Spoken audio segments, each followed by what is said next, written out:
Hello and welcome to JRock's Babylon. I'm your host, Jason JRock Houston, and we got Holly West, the lead singer and bassist, and drummer Fred Aking from the band Dead Groove. I've interviewed guys a couple times before. I was really impressed with your new video. For It's a great cover of Jimi Hendrix's Voodoo Child. So first of all, how did you decide, to do a cover and why a Jimi Hendrix song? Go ahead. You go ahead. Well, I mean, doing covers is a great way for bands to get tighter and to, just to have something out there that's not exactly their own, but Yeah. they're like it's similar, or it can actually like open their genre up a little bit. And then when you collaborate with people, that also opens up a whole new audience and stuff too.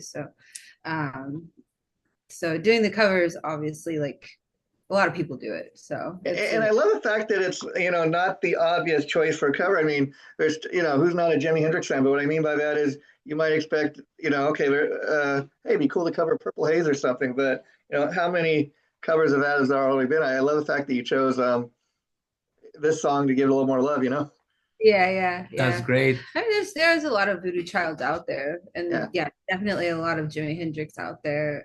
We didn't steer too far off the beaten path, of course, Sure. because I mean, why did This may sound like a silly thing to bring up, but I think what gives it a little kind of extra kick is the fact that you got a female singer. I mean, it kind of gives it a different flavor, different taste.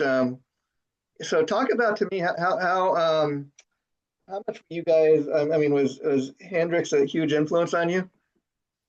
Definitely, yes. Hendrix is huge on our music. If you hear the first record, we have some songs in there that you can hear the Hendrix influence in the band, Mhm. and also Definitely Caesar's. our second release as well. Rubicon has some very Hendrixy vibe to it. So Yeah, we really love Hendrix, and I don't know how we ended up picking that song, Voodoo Child. I think we were just on a Hendrix trip, yeah. Yeah, yeah. And but what's interesting about the huge influence he left behind is sadly to say, Jimi Hendrix has been, dead a lot longer than he ever lived. And his career wasn't that many years old, but yeah, look at the body of work, look at the legacy he left behind. Yeah. right. Yeah. Yeah. For sure. Yeah. And, now you were talking about collaborators. Let's talk about the two guests that appear in the video with you. Steve Morse, of course, from Deep Purple with Dixie Dregs. I'm not sure who I'm not too familiar with Lance Lopez, so can you educate me a little on who he is? Yeah, actually, I've known Lance for a really long time. He's from Dallas, like I'm from. I actually met him at one of his gigs. I ended up guesting as for one of the songs. Like kind of a surprise to him because it was just his bass player that let me up there. So we became friends, and then I started doing his mom's hair. Oh, So we go way back, but he's also on Cleopatra. And okay. so it was Okay. kind of like, it just kind of I'll worked have to out. check his stuff out. I'm not too familiar, but now so besides appearing in the video, I assume they play on the song as well. Yeah, absolutely. Yeah, Okay. we got Morse first on board, and then we needed something that fit that sound, that southern, I don't know what it's called, Southern, yeah, kind of southern sound. So it was a great fit. Yeah, Yeah. and of course, I know you guys got other musicians that play in the band with you, but you guys are kind of the core members. So, what was it like, bringing these two guys, to play on the track? And I was curious. I'm assuming they didn't show up to your studio and record with you. They kind of, as most people do, they tape their parts and send it into you. Is that true? Yeah. Yeah, I mean, Morse is in Florida and Lance is in Texas. Yeah. Right. So Texas or yeah. Louisiana, somewhere around. Now, Holly mentioned that you guys are kind of friends with Lance, or she knows Lance, but talk about reaching out to Steve Morse. I mean, was it as simple as just sending him an email? Yeah, send me the track and I'll check it out, or talk a little bit about that. I mean, definitely the all the credit to Cleopatra Records for making that happen. They reached out first, suggesting like, hey, there's this song, there's this band, and then they want to do this song, right? and they got me in there. And first, he was like a little hesitant to play Hendrix. He Okay, was wow. like he respects Hendrix so much that he didn't know how to approach it. So I was Yeah, like, well, if you maybe think this is not the right fit, that's yeah, fine. And then he was like, no, I think I can do this. So he saw it more as a challenge. Yeah. And then he came out with this awesome version Yeah. that we were just like perfect wow, because wow. we tracked to the original song. So Wow. we went with that flowing of the tempo that the experience had. So Wow. that's that original vibe. We didn't put it to a click.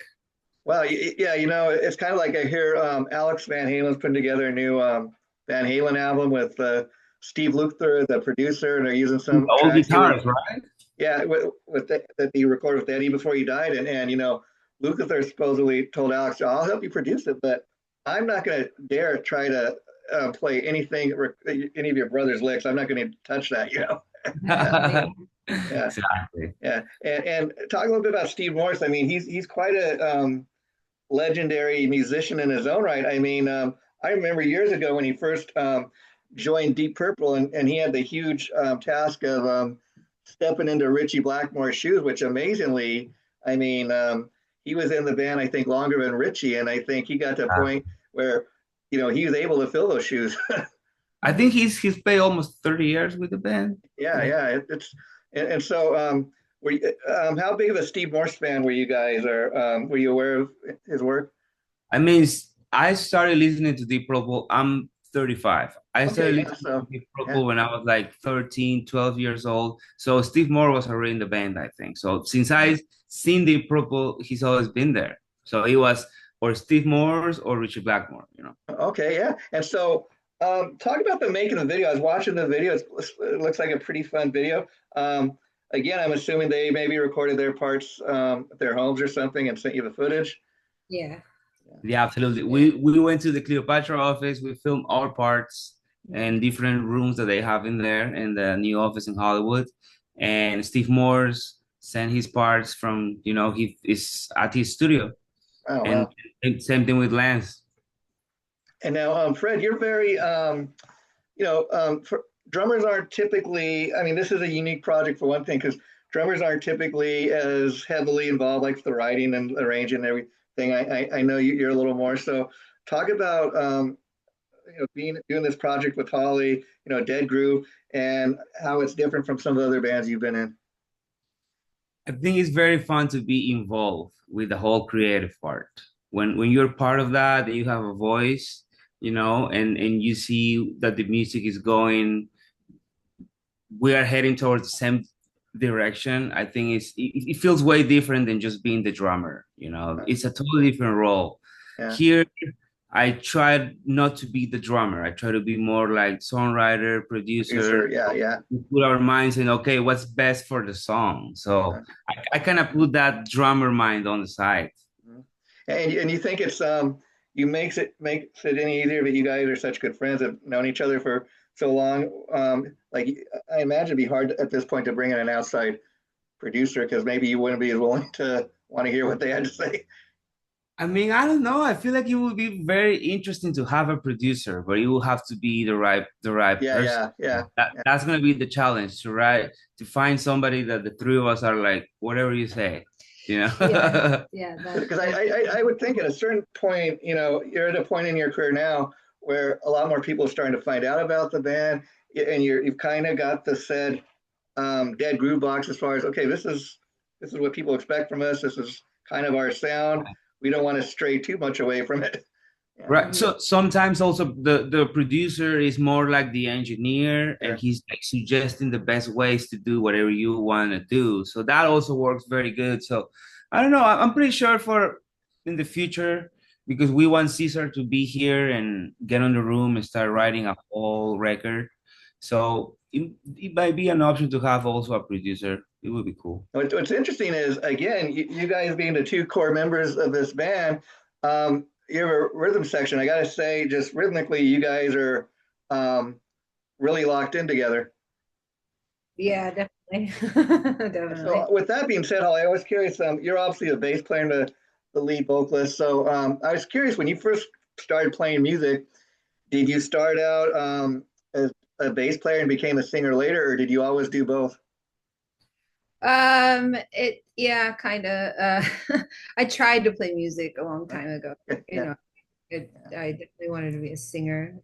But what I ended up doing was playing bass first, and then And eventually, I was interested, what was that transition like for you as far as, I mean, because everybody, if you've got the ability to, I think you'd much rather be able to sing your own songs that you write in that, or rather than giving to somebody else to perform. But was that a hard transition? Like, were you nervous about singing first, or was it something you always wanted to do?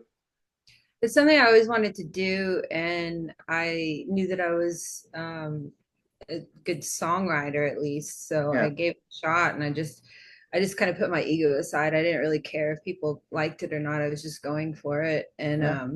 eventually, you kind of hone in your craft. And That's why I think it works. It's from the heart. You're authentic about it. I mean, I think it would be just as good maybe if you had, if you're just a bass player and you had another lead singer. But again, I think because they're your songs, maybe you'd be a little more critical of the singer. Like, that's not the way I wrote the song. That's not the way it's supposed to be performed. Yeah, yeah, awesome. Yeah. yeah. And now I also know, Holly, you're also in. I don't know if you're still in the band, but that you were in a band Zepparello, which I'm assuming is a Led Zeppelin tribute. Do you still do that? Oh yeah, yeah. I travel all year with them. Okay, okay. And now, Fred, you were mentioning to me before we went on air, but you guys, I don't know if it's all out yet or not, or it's getting ready to be released, but you have a deluxe version of the album coming out. You want to talk a little bit Yeah, about that? that's the Rubicon EP that we released as a vinyl a year ago. Now it's being released as a CD, deluxe edition, and it has the Rubicon, the self-title, and Voodoo Child. Oh, So it has wow. pretty much most of our catalog. And do you know when that goes on sale? Do you have an official release date for that?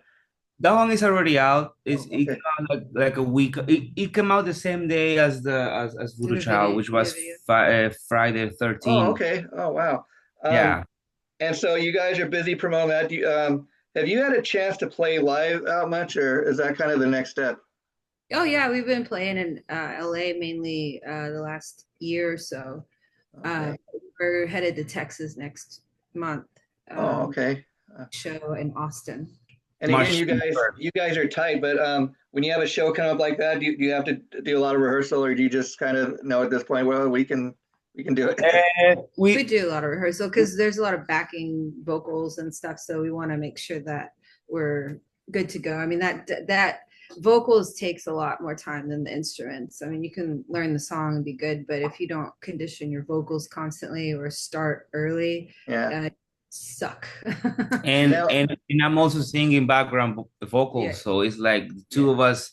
We gotta first lock in drum and bass, and then we gotta look in singing. So it's Yeah. like a lot of things that we gotta get down Yeah, before you're we kind of the Don Henley of the band, right?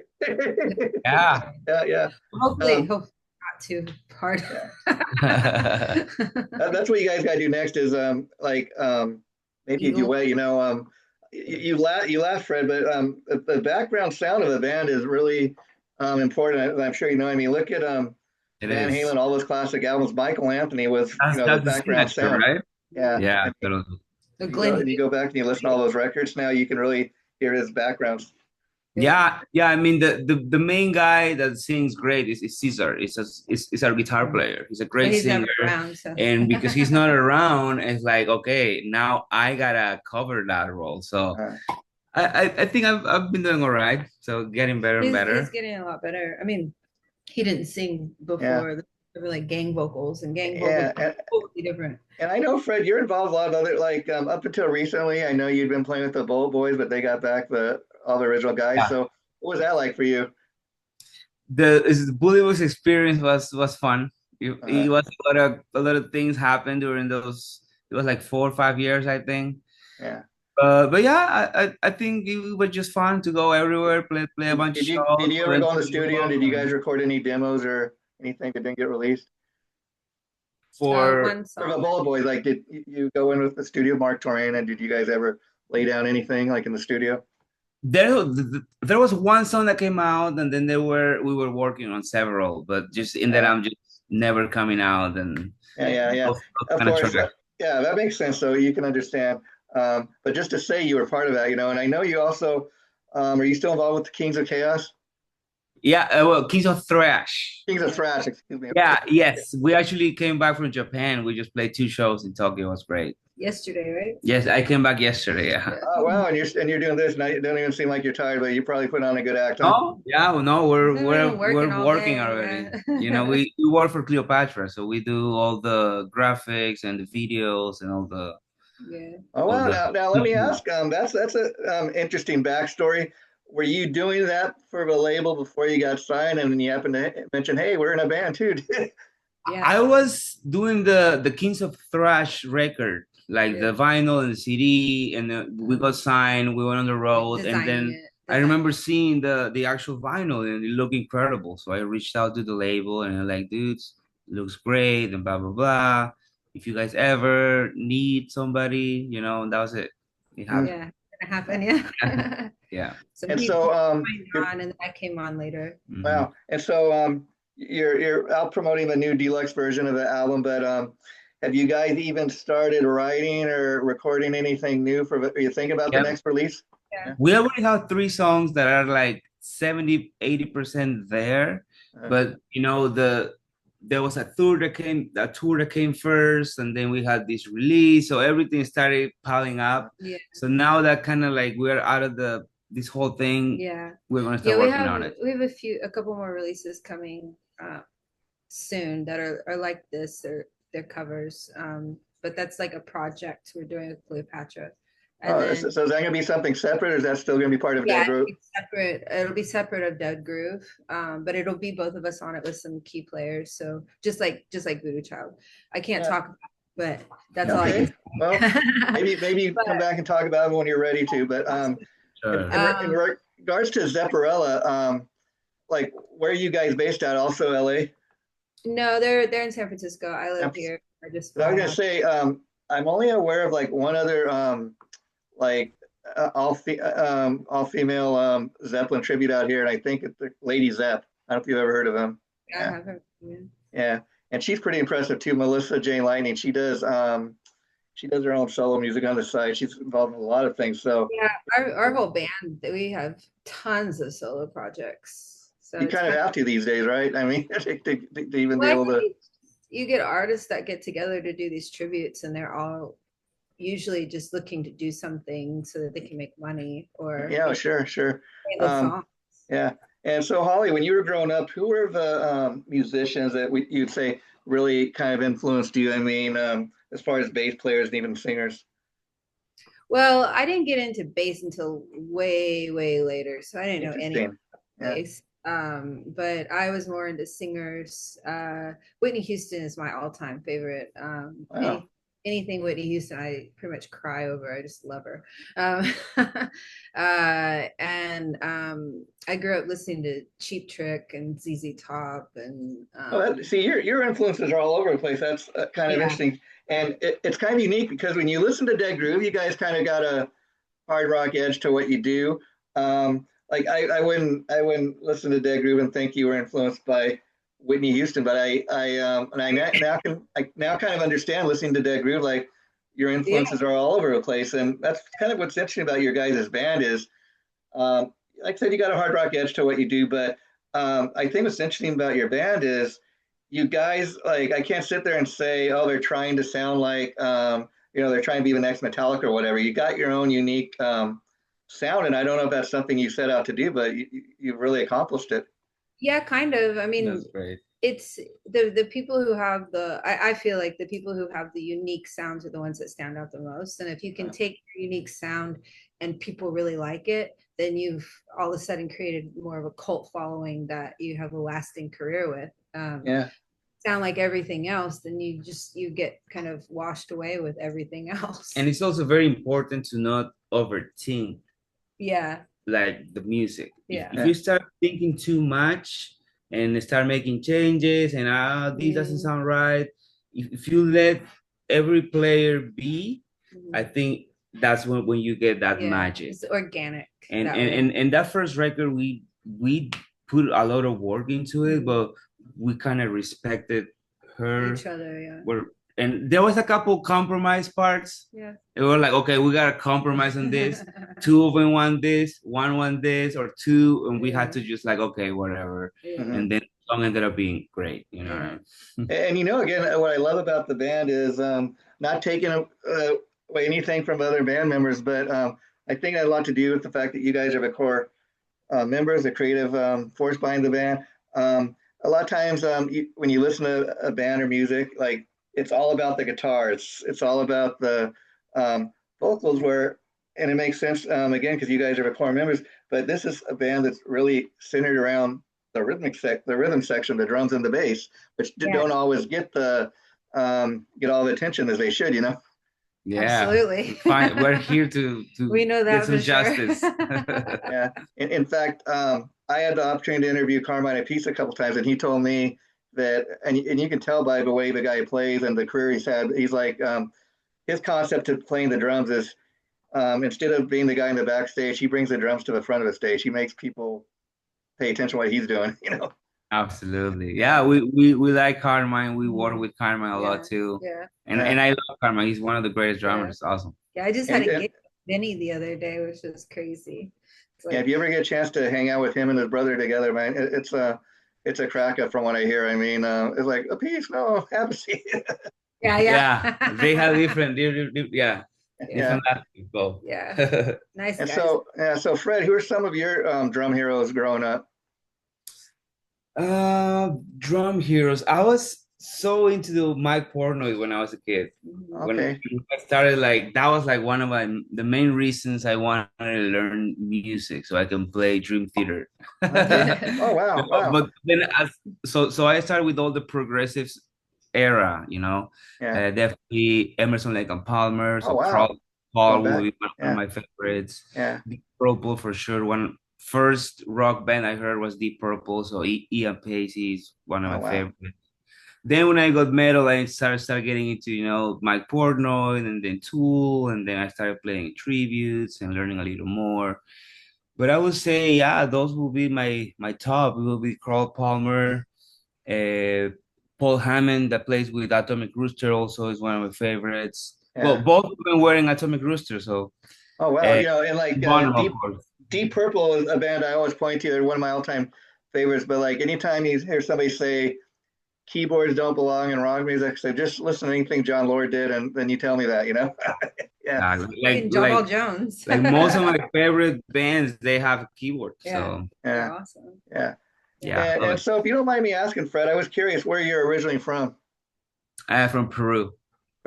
And I was curious. Did you come to the United States when you were young, or have you later? No, I actually came here first time in 2012 to play a gig because I used to play with my dad's band in Peru, and we used to play just every kind of music, right? And we used to work for this actor from Peru that was very popular. So we came here to play a show, and that's how I kind of like started going once a year to the NAMM shows, and I took lessons with Glenn Sobel, with Simon Phillips, with Thomas Pridgen. Oh, wow. Lots of drummers, And the reason I asked, I was curious, when you were growing up, I guess, in Peru, were you still influenced? Well, it sounds like a lot of the guys were European, but were you influenced by a lot of American bands, you know, and that's kind of was your dream to come to America? I don't know if it's because of the bands, but I would say individually the players. Yeah, definitely. The players that were playing, they were around here, you know, and the whole NAMM thing that you can go and meet them there. So that was the excitement of I gotta go move to Los Angeles, you know. Yeah. Well, I want to thank you and Holly for coming on again. I always have a blast talking to you guys. Like I said, the interview is going to go up tomorrow morning. I'll send you the link once it's up. But thanks for doing this. And once I get a chance to hear the rest of the album, maybe I can have you guys come back. Okay. Okay. Absolutely. Yeah. Sounds good, man. Thank you so much for having us. Thank you so much. Take care, Fred and Holly. Bye-bye. Bye.